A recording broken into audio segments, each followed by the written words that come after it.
12 weeks done, just under 3 hours of training a week, still ate the foods that I love, still had dessert once in a while, and I still managed to drop body fat. I got stronger and proved that it's possible even during a rough patch. Let's get into it.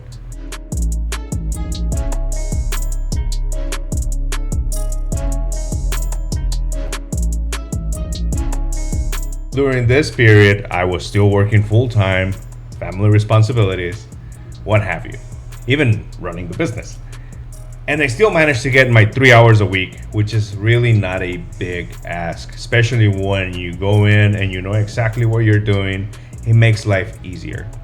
On the other side, the nutrition side, once you start meal prepping and have a couple weeks under your belt, everything becomes easier.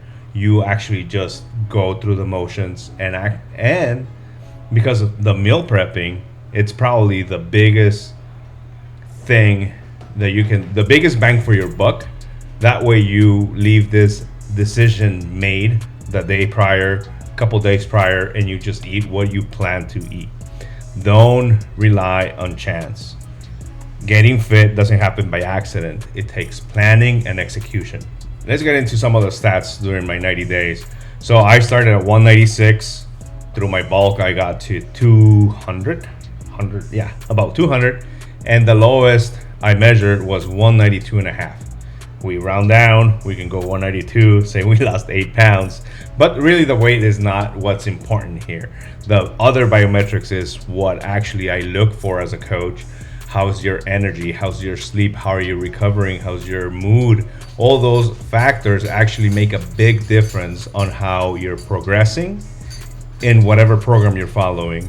It's not just about the scale.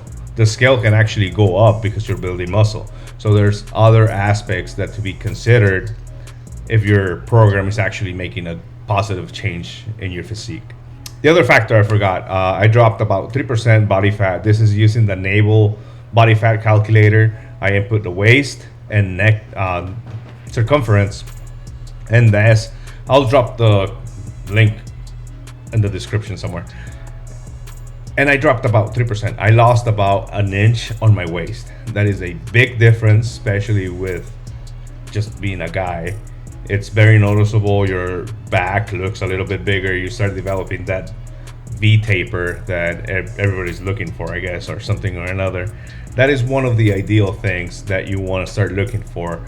Other biometrics, not just the scale. While on the calorie deficit, actually the last week of this 90-day program, I was able to pull 405 on a deadlift twice, back to back, and that's actually the first for me. This actually proves that throughout the 90 days, I got stronger because this is the first time I pulled 405 twice, even though I got greedy with during the bulk, feeling I could pull 465, which I failed. No biggie, 405 for a double. It's an absolute win, and it's proof that this program will get you stronger. You'll build muscle while in the 90-day program.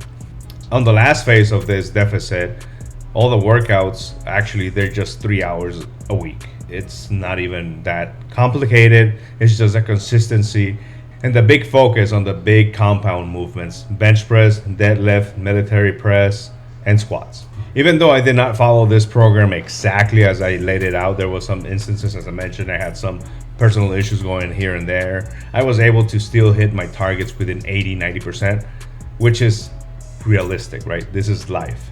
We have to move, change something or another to adapt to whatever is priority at the time. What everybody is here for, the big change. So here's my before and my after. As you can tell, there's a big difference on the waist. Back and shoulders look a little bit wider. Obliques as well are more defined on the after. And on the upside, one of the things I want to touch on is that we just don't focus on the scale. There's other metrics, circumference. The big ones really that we want to start focusing on are your biometrics of how is your sleep, how is your mood, how is your energy throughout the day. Those little things actually make a big difference on sustainability of the program and sustainability if you're gonna stick around with it, right? Because we can do the perfect change for 90 days, and if you go back to the old habits, guess what? You're gonna end up with the old body. The purpose of this 90 days, yes, there's some gimmicky things, change your body in 90 days, whatnot. But the whole purpose of this is to build habits that'll take you beyond those 90 days. That way, progress, changes, and muscle build during the process will be sustainable, and you'll actually enjoy it, and you can repeat it as many times as you want. One of the things that I started doing this because when I was 270 pounds of not the good kind, I wish I knew this. I ran like crazy. I ate very little, and the weight was not coming off. And if it did, it came back really quick. Since then, I have learned better. I have tried and made many errors on the way. And honestly, the best way to lose weight and keep it off is building habits.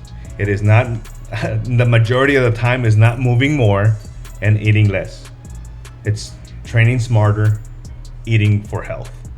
And that is what makes this sustainable.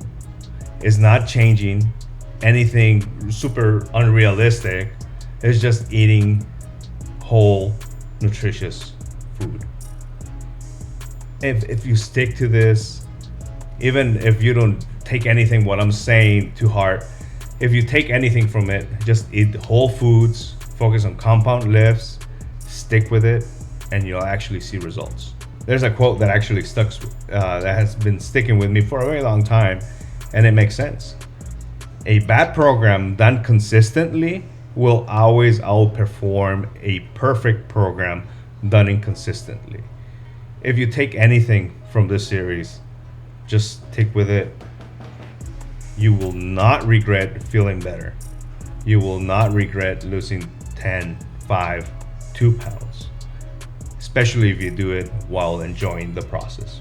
And as you know, share, like, subscribe. If you have anybody that might actually gain from this, send it to them. And thank you for watching this series, and we'll see what we get into next. Until next time.